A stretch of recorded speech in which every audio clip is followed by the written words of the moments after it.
progressive mind. All things are mortal but the Jew, all other forces pass but he remains. What is the secret of his immortality?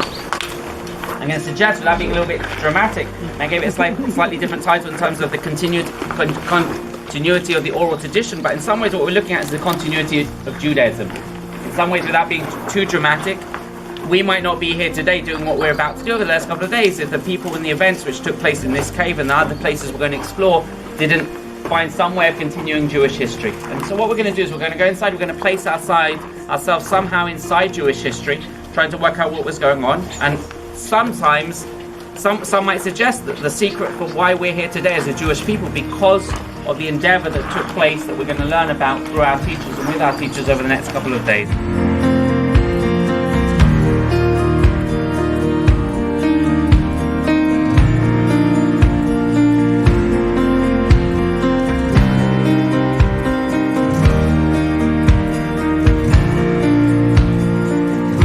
Significant burial places in terms of someone whose Jewish influence on history outweighs all others as well.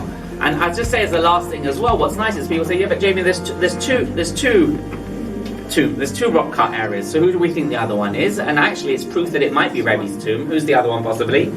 His wife. And we actually mentioned that because Rebbe was the one who said, listen to this, the statement before Rebbe was, Ein kovrin shtei meitim zeh b'tzad zeh. You don't bury two people next to each other. If you do it in the ground, you don't bury two. And in the Talmud it says, and Rebbe Yehuda Omer, Kol hayoshen imo b'chayav, whoever sleeps with him in his life, nikba imo b'moto, is buried with him in his death as well. It's like an exception. So the rule, a man can be buried next to their wife, essentially.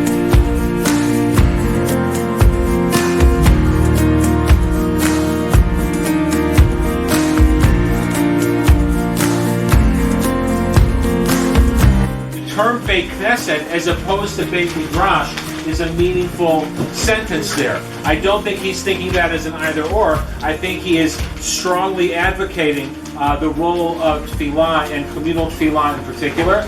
And for those of you familiar with the first parak of Brachot, there's a little bit of interesting debate about that, where some rabbis talk about how you have to go to Beit Knesset, and others say, like Abaye says, I pray where I study, which the implication, at least according to Riff, is he didn't run off to Minyan, but learning was his priority, and he would stand up and just daven where he was learning.